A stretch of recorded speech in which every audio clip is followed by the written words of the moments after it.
So today, Liz and I are talking to Rose Ferraby, who I met at Lancaster Uni at a conference probably early summer.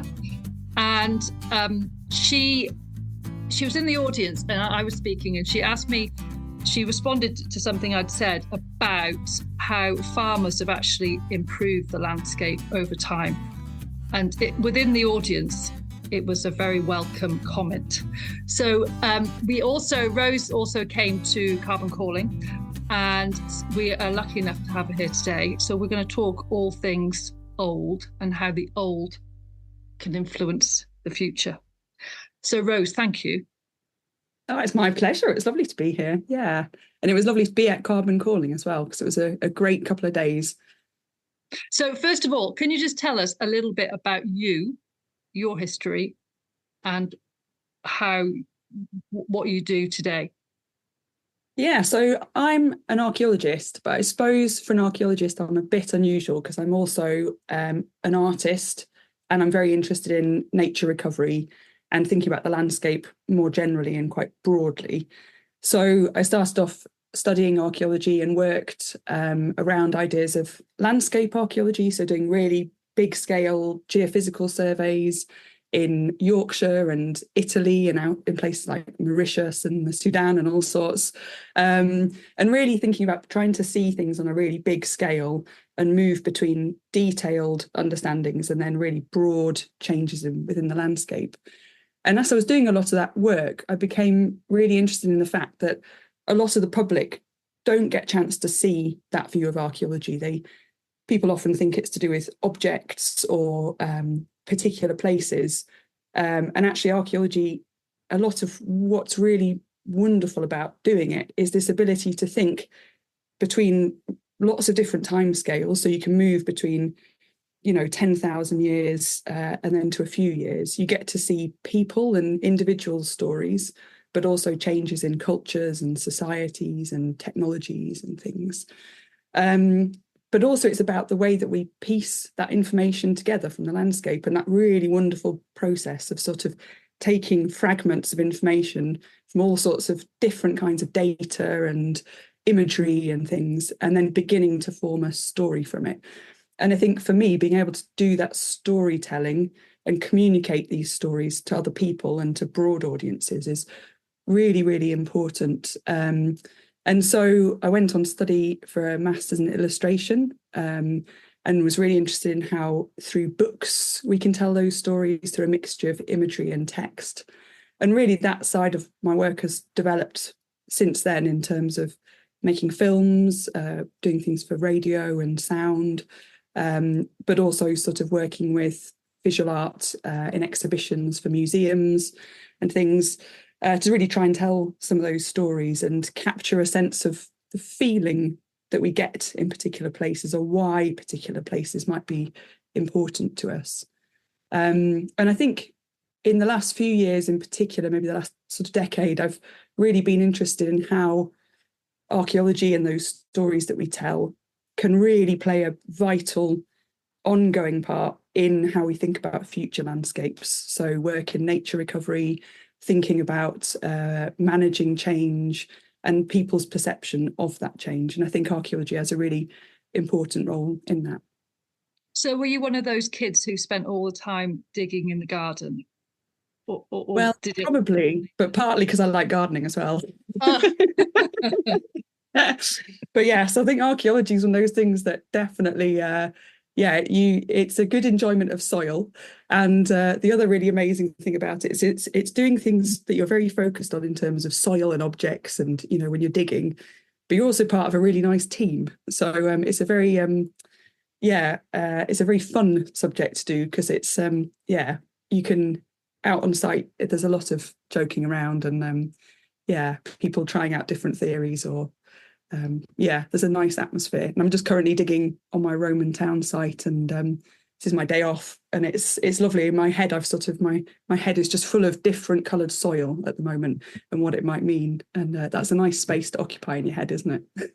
So this is a very basic question, but when you're digging, how far down would you typically go? I guess it varies. It totally varies, from the site that you're on. And sometimes you might have quite a good idea of how deep the archaeology that you're looking at, or the sort of the natural soils might be, and other times you don't at all. You're just sort of digging into the unknown.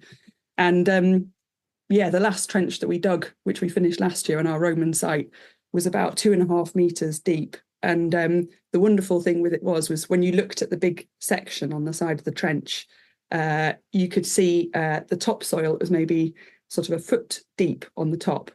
And on the top of that was the grass, and you could see the cows in the pasture next to us, these beautiful cows. And then there was about at least 2 meters, maybe 2.3 meters of Roman town, just solid stratigraphy of different layers of things being built, rebuilt, building up. And then at the very bottom, we found what we call a buried soil, which is the remainder of the original landscape that was there before the Romans. So the soils that built up before the town came. And just as we excavated those off onto the first bits of the natural soil, we found the first ever plough marks that had been made on that site, where you could see where someone had ploughed like one way, then the other, then the other. And it was that wonderful thing. And one of the students stood on the side and looked at it. And he just said, it's like a field sandwich. You've got field at the bottom and field at the top. And in the middle, this density of Roman town, and then just quiet afterwards, where it's built back up into agriculture. And, the fields around here today are quiet pastoral fields. So being able to imagine that huge depth and wodge of archaeology is quite astounding. So. Yes, because I know, Liz, we haven't found anything exciting here. Not that we've looked particularly hard, but you found some stuff, haven't you? You've had a haul. Yeah, we've Shine Map and the various Heifer, however you say it. So we've got a few Bronze Age barrows on the farm, and we found some Roman coins, or we haven't. A friendly metal detectorist has, and various other bits. So yeah, and the Bronze Age barrows, my dad vaguely remembers seeing stuff, but those fields have been ploughed for years. So they went into a HLS scheme to protect them from an archaeological perspective. But yeah, we've never done anything dig-wise. Does that always feel quite nice, Liz, knowing that people have been on your farm for so much longer than you have? Yeah, and they're in.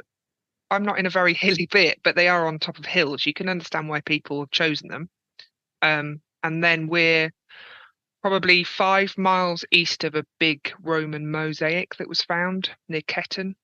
So, and I think, and also because we're right on the side of the London to York Road, it might not be a Roman road, but we're in sort of a thoroughfare, I'm guessing, for when the Romans were about. And then we've also found quite a lot of more recent stuff, sort of more Civil War type finds, really, as well. So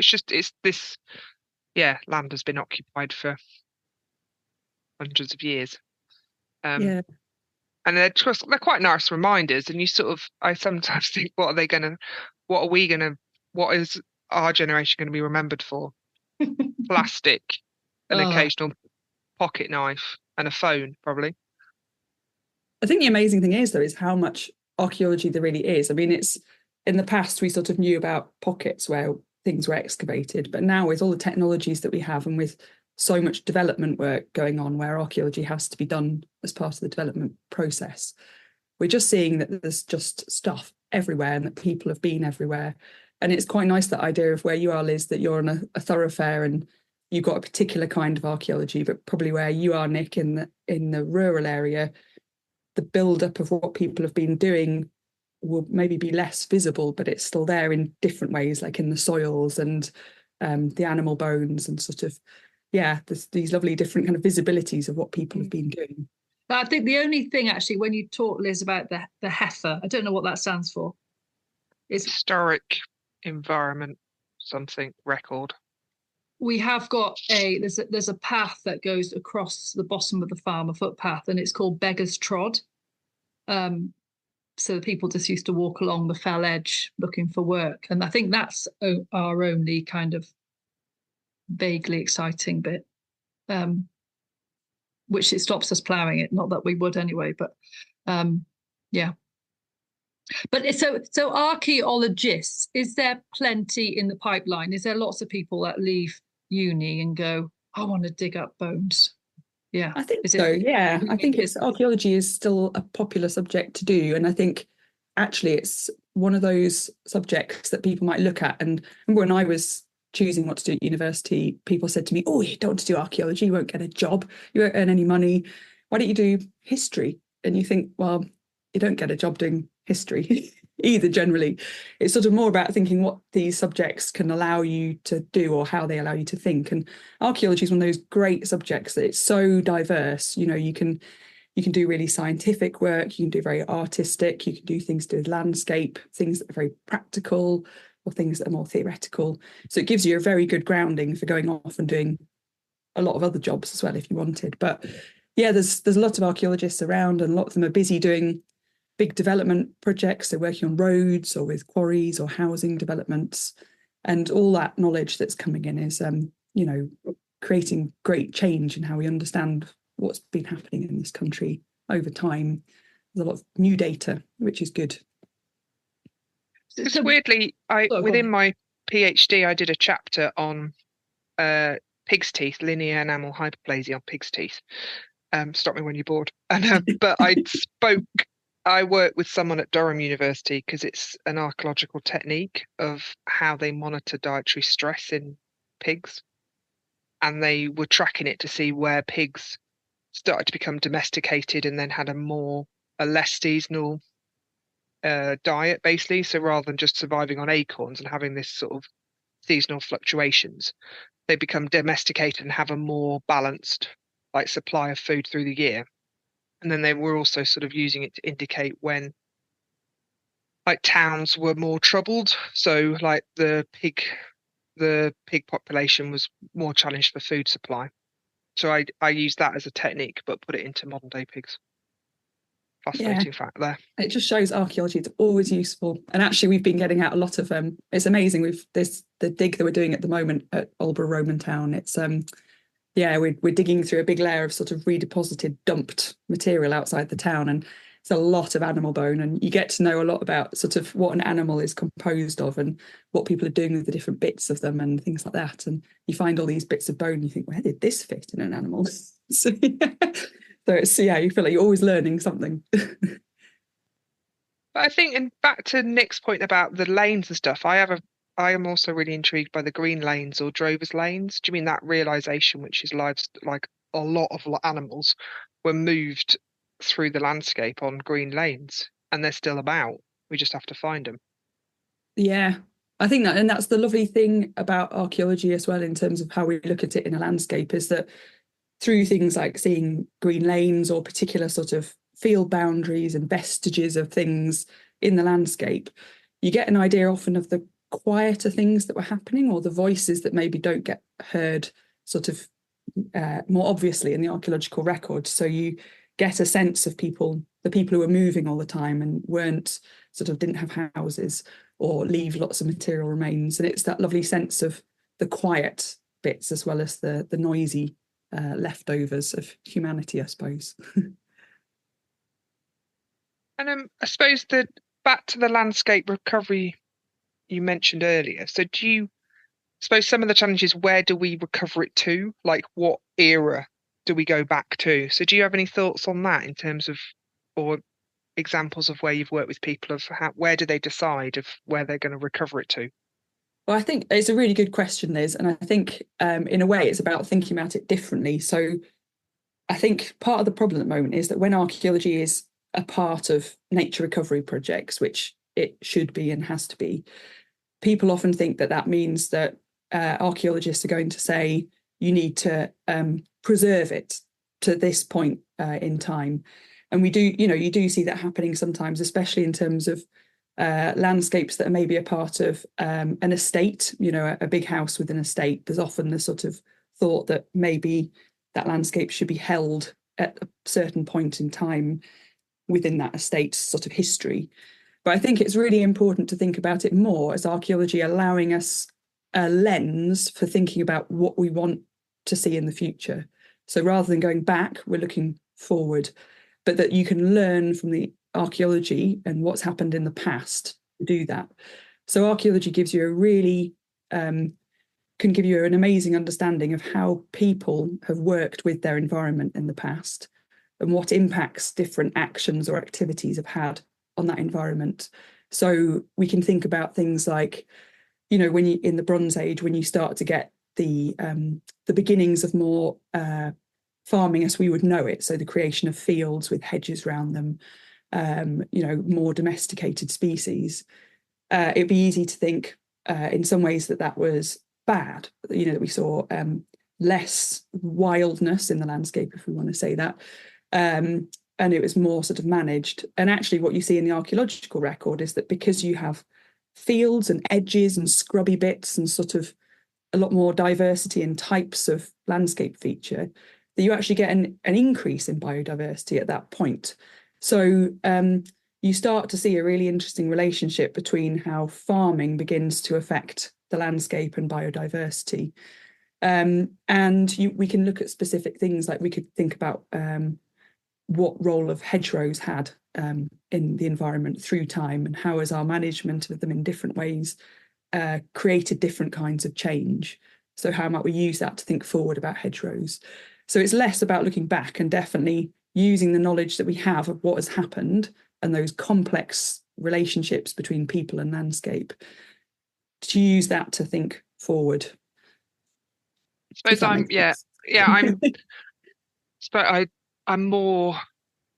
I'm thinking of when estates have a particular map from 1750s and then they try and recreate that. But your point is about actually how that mixed landscape has developed over time. So how can we get that back to a mixed landscape, perhaps? Okay. Yeah, it's like, I'm going to put the tree exactly here because 300 years ago there was a tree exactly here. I just find that a bit odd. Yeah, and I think it's about thinking imaginatively, and especially as we're moving into a time when climate change is really beginning to affect things in a very real way. We're getting huge levels of uncertainty in what we're having to deal with in the environment, and I think as a result we have to be flexible, and it's very hard. It means that we have to make some very hard decisions, and I think actually that means everybody, both archaeologists, ecologists, farmers, everyone's having to make brave decisions. We're also having to step out of our comfort zones and think, what is heritage for? Who is it for? And how do we leave enough of it in the landscape to create a sort of a memory of what's been there, but whilst also moving forward and not being held by the past. But it does mean difficult decisions. And I think it varies massively across different kinds of landscape and how you're dealing with them. And I think we always have to bear in mind that as we're acting in landscapes and making decisions, that affects people. We're all affected by change in landscape at a very deep level. We all have very personal connections to places, to trees, to, particular point in the lane that you walk down in the morning. They're part of who we are. So when we're making those decisions, we have to do it with a sensitivity to either how we do it, but also how we communicate that change to other people. And as time goes on and we become far more, as a population, become far more removed from the landscape, and people, moving to towns and cities, I guess that, because in times gone by, villages would have been thriving places, wouldn't they? I'm imagining they would have been alive, and there'd be a school and pubs, and now many villages, small villages and hamlets are just kind of ghost towns that many people can't afford to live in.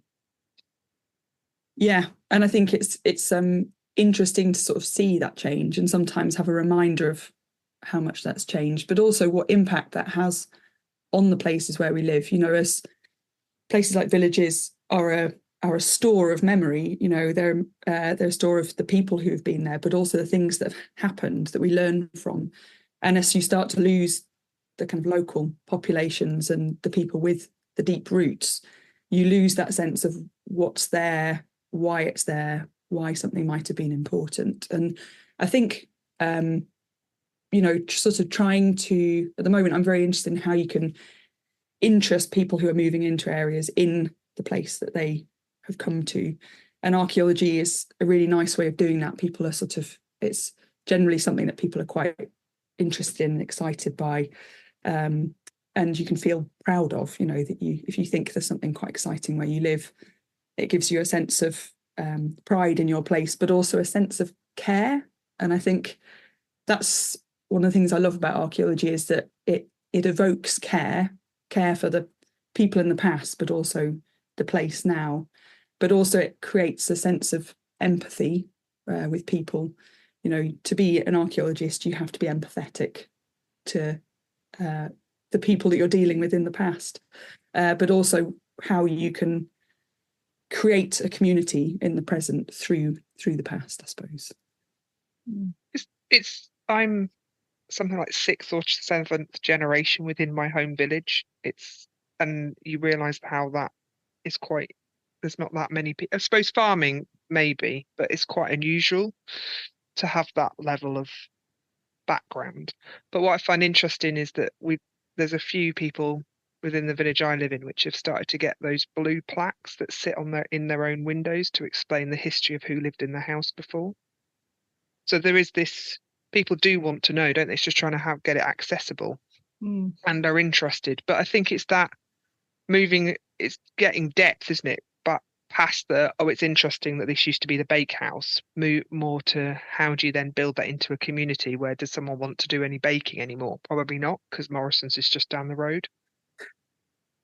Yeah, and I think it's interesting you say that about farming communities, Liz, because I think actually that, in terms of sort of understanding landscapes, it's really important, in the work that I've been doing recently. I feel that taking the time to talk to farmers and landowners who've been in that landscape for generations is a really key part of understanding places and knowing how they work and how they function, because there's huge amounts of knowledge.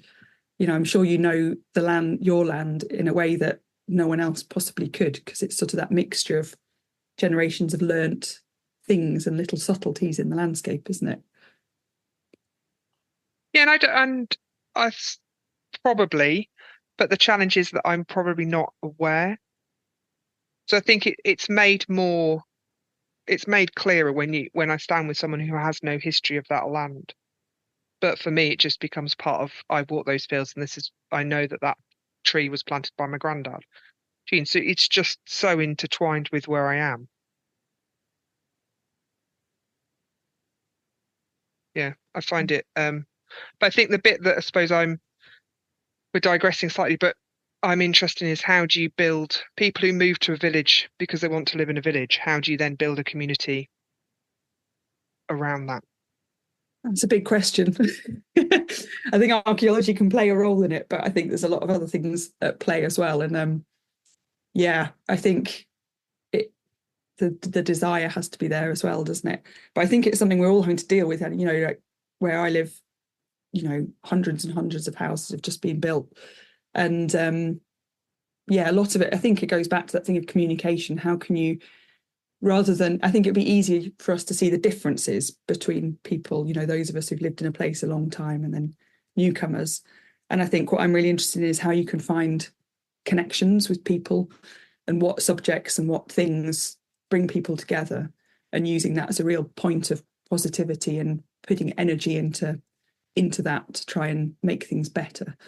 And archaeology, where we've got our Roman town, we do a lot to try and sort of get people interested, get people who are moving into the area interested in it, and to try and sort of understand that actually a huge amount of the landscape where they're walking has been massively changed by Roman activity, and that's exciting and not just annoying because they can't build a garage.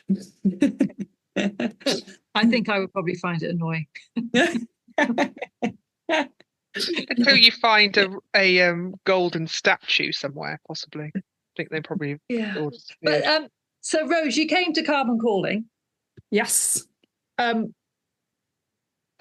so the whole ReGen world is on your radar. Yeah. How have you come about it, and what are your thoughts on ReGen? So I've come to sort of being interested in regen farming through, I guess, projects that I've been doing about nature recovery work.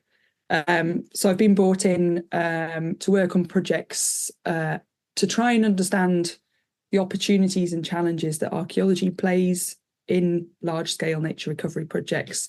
And that's been on lots of different kinds of landscape. I've been working quite a lot with the National Trust to do projects to try and sort of help them with their projects.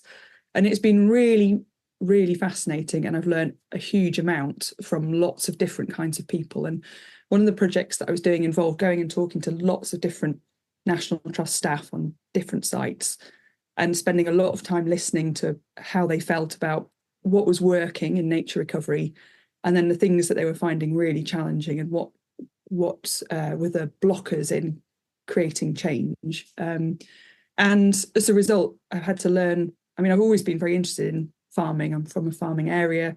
I really love sort of understanding the landscape. You know, I've had to understand. I would work with farmers a lot as part of archaeological work, but I really had to start thinking much more about the practicalities of how agriculture works, what farmers were facing in terms of nature recovery projects, how those changes were communicated, and how knowledge was shared in landscapes as well.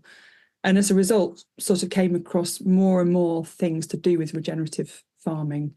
And it's one of those subjects that's quite hard to get a handle on because it's a very broad term, isn't it, for a lot of different things that are happening. So I feel like I've sort of been a sponge, sort of picking up different bits of it in different ways. And it's sort of something I'm very, very curious about and interested in, I think, because it is a way of thinking that allows flexibility. So it's trying to think through lots of different ways of working that are holistic and relate to one another, but which everybody's trying to do at different scales or in slightly different ways to suit their landscape or their farming practice or their lives. And I think it gives that hope that we can all find a way of working that creates a balance. And the sort of, I think what I was really impressed by at Carbon Calling was the spirit of it, that everybody came wanting to learn, wanting to listen, and there was a sort of excitement in the air as people thought, oh, maybe I could try that element of that thing, or that sort of idea might help me think about this thing that's quite different. And I think it was that sort of bubbling of ideas and experimentation that I think is what's needed for a lot of different projects in different ways. These sort of broad, imaginative thinking about possibilities, I suppose. Yeah, no, I like it when you said the spirit. I think that could be, because it's got a bit of a buzz about it. That just comes from a load of people in a shed up for talking, I suppose, and discussing stuff. And it didn't feel like anyone was shut out. You know, I'm not a farmer. I didn't know an awful lot about regenerative farming, but I didn't feel awkward being there.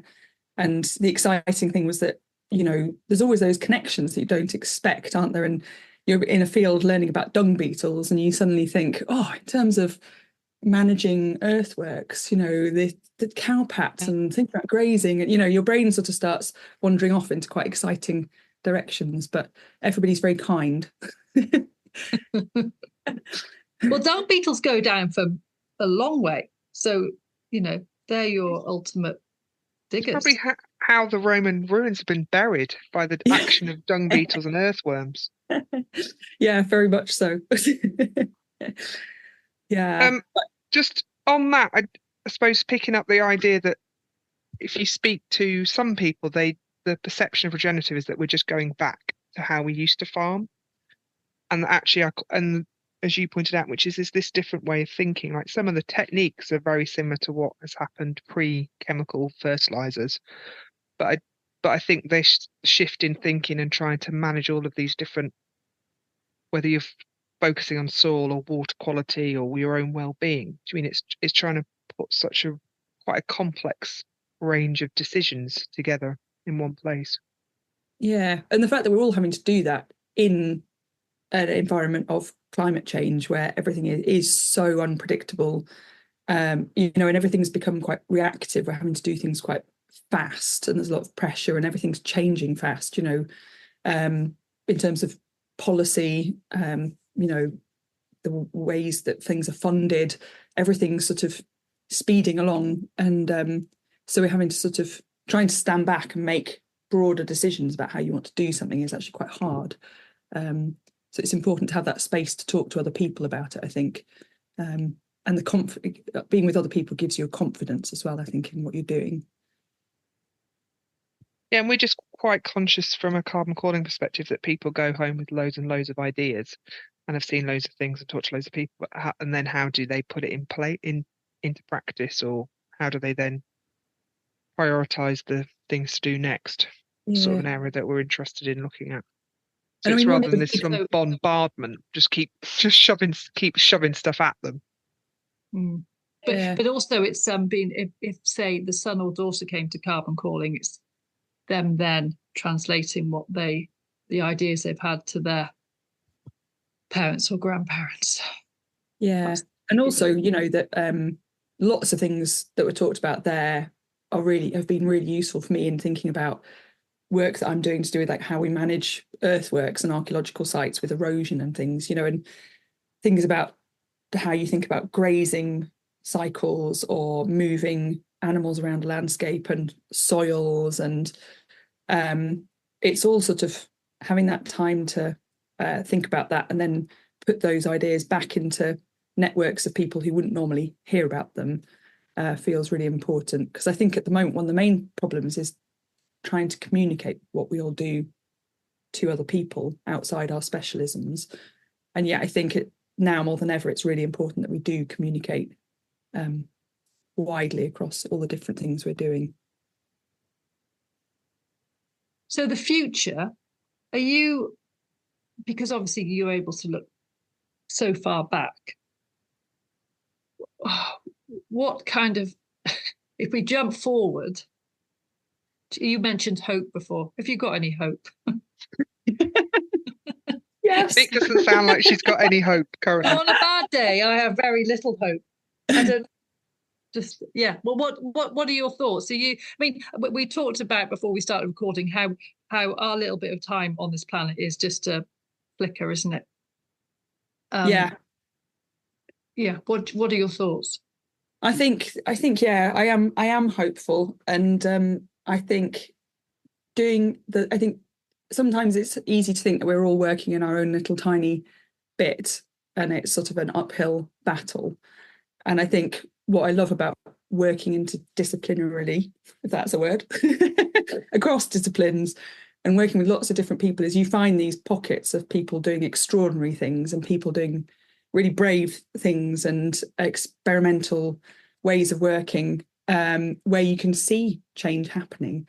And, you know, carbon calling was like that for me. I really felt like there was a hopeful atmosphere of people trying to do good things.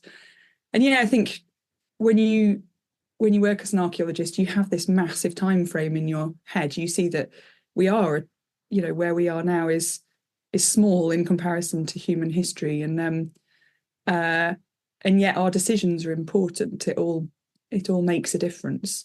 But I think being able to see that things, you know, have been bad before and they get better is always a comfort.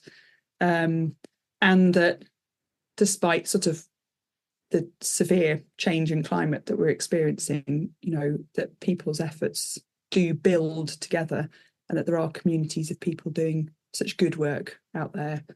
And yeah, it's exciting, isn't it? You know, as people are doing all these things, it's really exciting to hear about them and see differences and changes. And, you know, I love being able to share what I do as an archaeologist and these discoveries about, yeah, small things like your work on the pig teeth, Liz, you know, and thinking about how that might connect to, understanding Roman pigs, to understanding pig management in the future. You know, those things it gives you a buzz to start thinking about how you might use knowledge differently and positively, I think.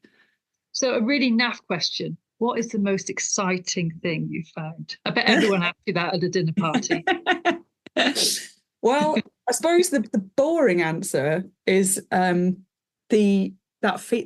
plough marks that we found last year that I was telling you about. I think that was possibly the most poignant thing I've ever found in terms of just seeing the moment where someone has first ploughed a landscape, and that those marks have survived for 2,000 years is really quite extraordinary. And that soil that we dug through is the soil that I grew up on and is part of who I am. That was very, very precious in a sort of personal way.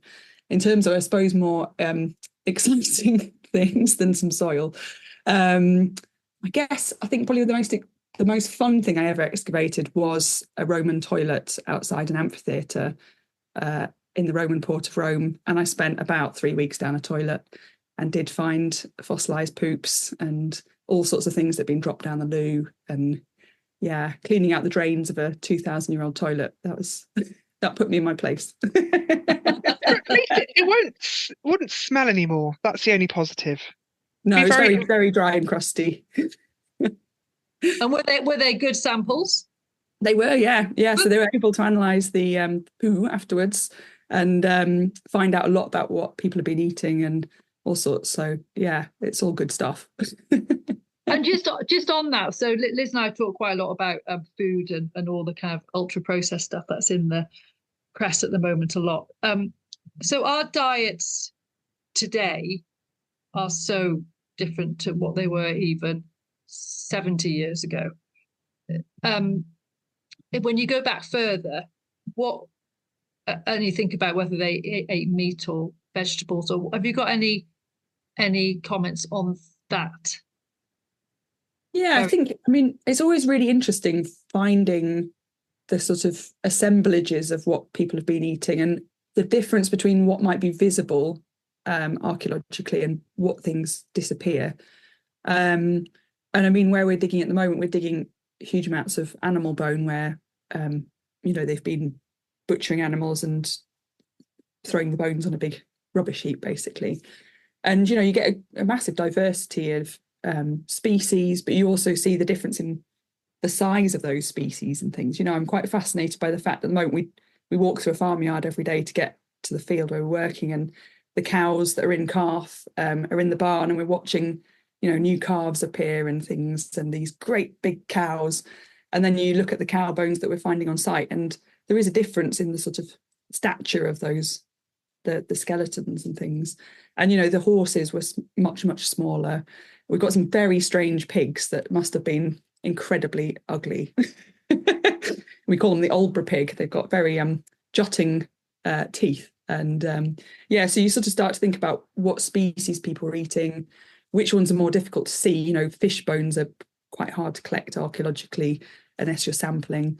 And then we've been doing some really interesting work with environmental sampling down on the floodplain of the river here, where on one of the samples that we've taken, we've been able to get a really deep core going right back to the Mesolithic. So it's gone back about 8,000 years. And because it was sealed with alluvium, the pollen record in that core is absolutely amazing. So we've got a pollen record that stretches back, thousands of years, and we can see the changes in species, the vegetation species in the river valley. So some of those are things that have been washed down from slightly further up, and then some of them are things that must have been present on the site. But you can see a change through time. So you see much more wooded species in the Mesolithic and Neolithic, then those decreasing as you start to get deforestation in the Bronze Age. You start to get more domesticated cereals and things coming in, and then a lot more in the Iron Age and Roman period. You suddenly get lots and lots of cereals, and much fewer what we would term sort of wild species.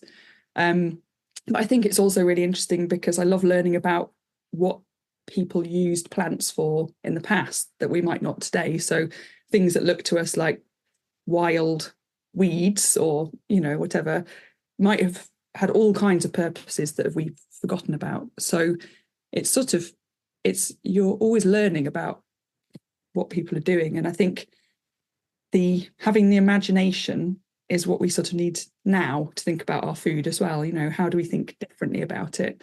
But also asking those questions, you know, what did people use those plants for? What could we use them for now? It's all sort of relevant things. But yeah, having this data to work on and think through just gives you a different view from what we've become used to, I think.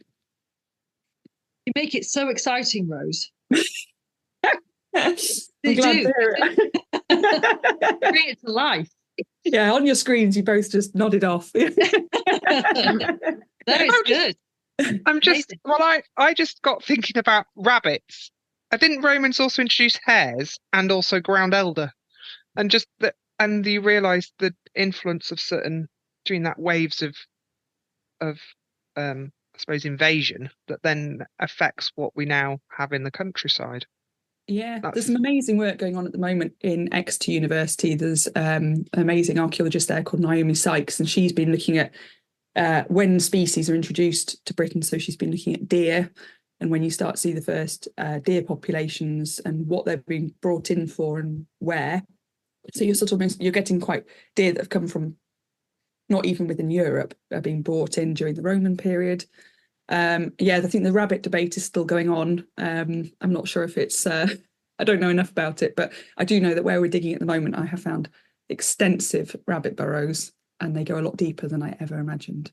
I could do without those rabbits, I think. How deep do they go? Well, we're at least a metre at the moment, and they're still going. And we found lots of rabbit skeletons in the rabbit burrow. So it's definitely a rabbit. Yeah.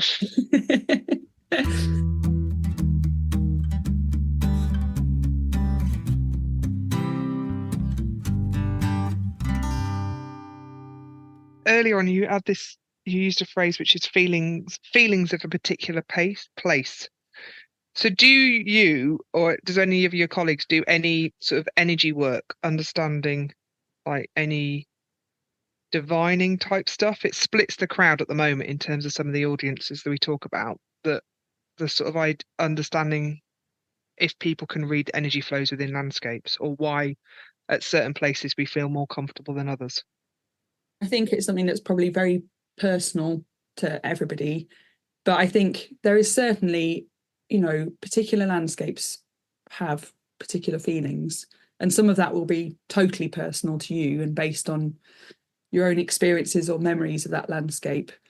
And some of it is about, I don't know, I think with archaeology sometimes there's an element of it that it's almost like there's something in the corner of your eye, and if you look at it too directly you can't see it.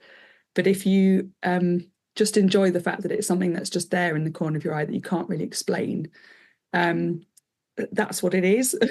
That you can't always explain why something is special or why something has a feel, but and you can't describe it. But certain things like stone circles or particular sites seen at a particular time of day, or you do just sometimes you have that moment where you feel a long connection with the past, or you feel that little sort of goose pimply moment, or I don't know, and I can't explain it, and maybe we shouldn't try to, I don't know, but I think knowing that places are special is important, and I think the more we can kind of, I don't know, celebrate those or have those in life, it's a good thing.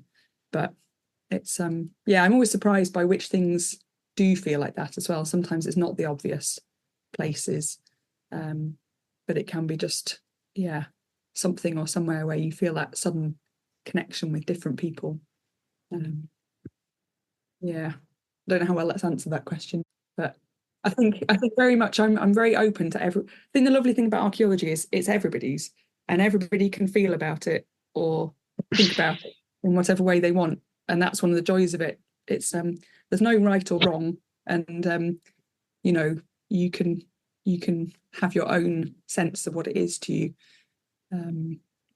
I read a book on holiday. This is what I've been thinking about it more since I read the book, which is and the idea that quite a lot of um sort of human history in the past has had this land connection piece, and that we've lost some of it.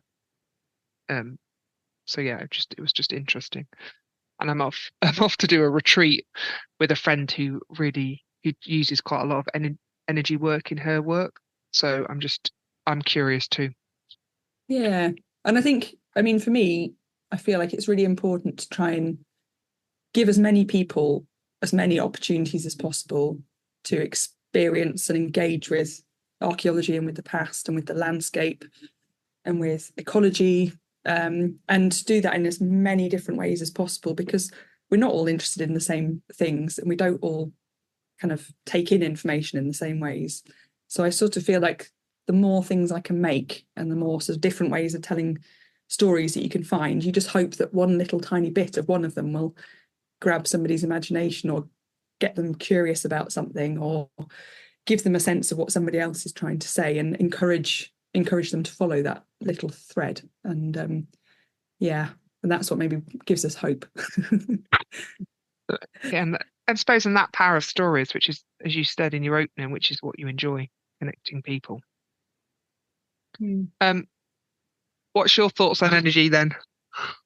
My thought, no, I do get it. I do get it, Liz. I do. I'm not a naysayer, but well, one thing that so Liz, you've been at your place for how many generations? 6? I think, yeah, my nephew and niece are the 7th. Yeah. But and I always think it's so I was brought up on a farm, but not this farm, and it's, you know, when people just willy-nilly sell their houses, they have a house and then they have their family there, it's their family home, and then they leave. I've always had that thought of how people seem to do that so easily. Because Liz, if you had to leave your village, would you be able to? I think don't think you could. It depends on the day. Some days I want to run for the hills. But I think for me, it's then when it goes into a sense of responsibility. So just as we would have responsibility for our animals, we also have responsibility for our land. And I think that's the bit that I find intriguing about the ReGen stuff, is it's trying to get people to get back in to sort of having responsibility for land rather than just taking advantage of it. And I think that message resonates more when people have been on that land for longer. And also you delightfully manipulate a lot of farmers' objectives, which is legacy. So they want the land to be in a better state than when they got it, or they want to hand it over in a good state. So you but that legacy and that long term, the family being on the farm for generations, also causes all kinds of mental health stresses, doesn't it? Because they feel they've got to keep going as well. Yeah. And are they because we were of the sort of current farming business, I'm the 3rd generation. So we were always that sort of, we're the ones that, like the whole rhyme of first generation makes it, second generation builds it, third generation loses it. So that was also regaled to me from a young age. So there's all of that pressure as well in the background. But you've also at some point got to make your own stamp on it, hasn't it? It's not in aspic, it can't be. It's being respectful, but also pushing it on. Yeah. I've got a question for you, Liz. In terms of being on your farm, in terms of that sort of generational memory, how much of that memory do you think is of things like what the soil, how the soil has changed, or do you think you can sort of track those changes in things like soil health in terms of how it looks, or if you're walking around, sort of how it's reacting to things and how vegetation's growing? Do you think those sorts of things carry across generations, or do you think that's a difficult thing to face? I think the bit that is more, I suppose, is the soil type and how the soil type changes over fields, and that's just from sitting on tractors and working land at certain points of the year, and also being told things. In terms of soil qualities, what's intriguing at the moment is albeit I am providing evidence to my father about that our soil quality has declined, and he's not believing me currently. So he's looking at the same material as I'm looking at, but doesn't see that there's a problem while I am.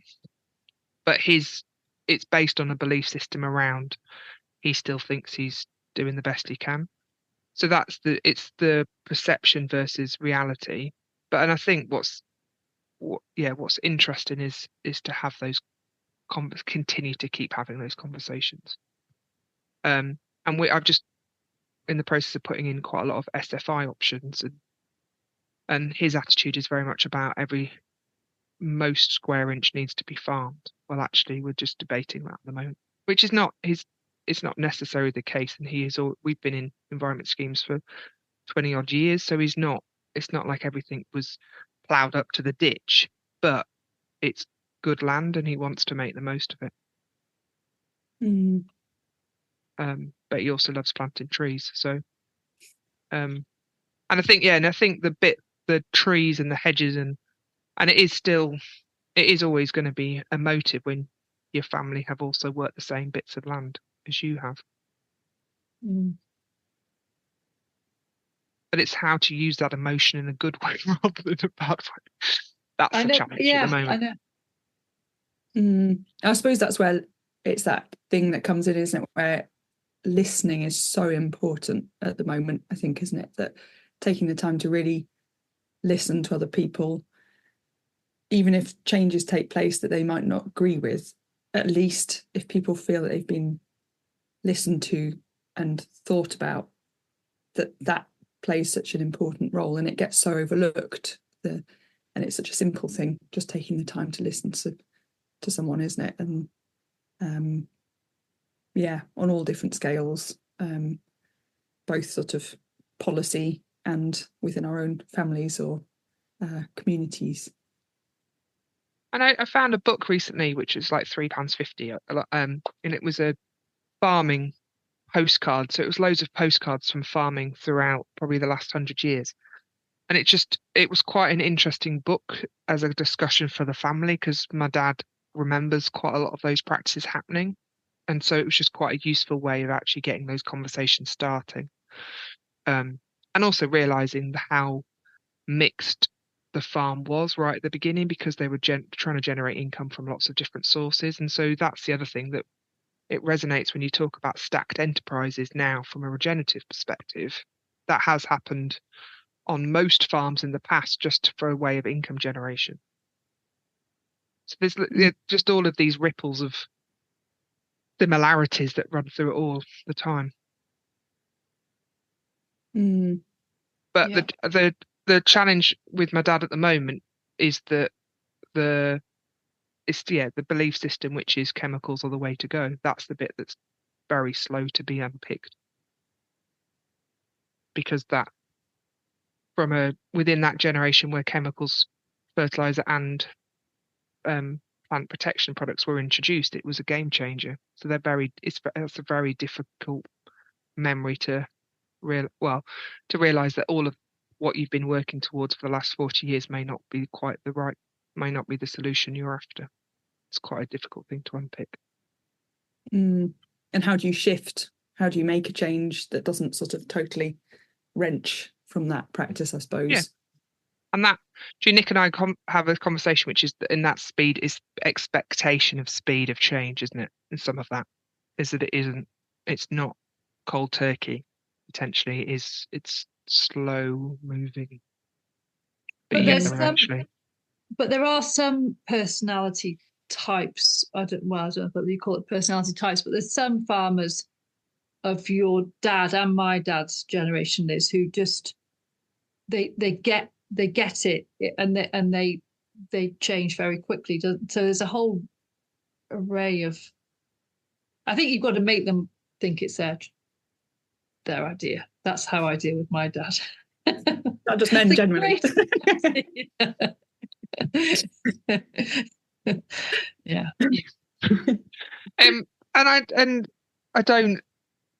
And I suppose I get frustrated with myself that I'm not communicating effectively with some of it. But you've also got the family, the delight of working with family members that nobody can really understand unless you've tried to work with family members. It is it can be difficult.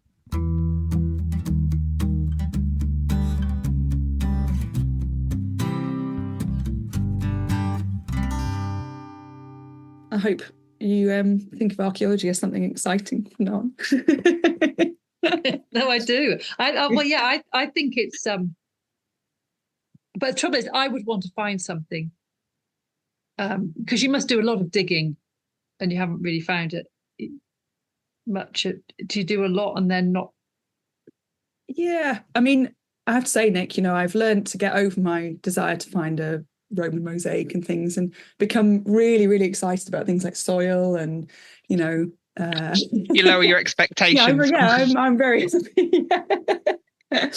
but I think, sometimes it's the unexpected things that tell the stories. Yesterday when we were digging, I found the bottom half of a pot, and it had a slip glaze on it. And when I looked really carefully at the foot of the pot, you could see the thumbprint and the 4 fingerprints of where someone had held the bottom of the pot, dipped it in the slip glaze, and then let go. And the fingerprint, the actual print on the thumb, was still on the pot. And you could see where they'd taken their fingers off and the slip had gathered in the middle of the thing. And that print of someone having just taken their fingers off that pot, that beats any mosaic or shiny thing, or I don't know. It's that, and everybody on site was sort of coming and putting their fingers into the position of those fingers, because it's just that moment like somebody's just let go and walked off. So yeah, I think you sort of very quickly learn that a coin can tell you what date something was made at, but it can't tell you what someone spent it on. Archaeology sort of works in mysterious ways. But I think it's just a lot about people, and I'm really excited to think about what role it can have. I feel like regenerative farming community is very open to ideas, and I think it'd be really interesting to see how people are thinking about it now, and how people might think about it with fresh eyes as to how it can inform and help them think about change in the future.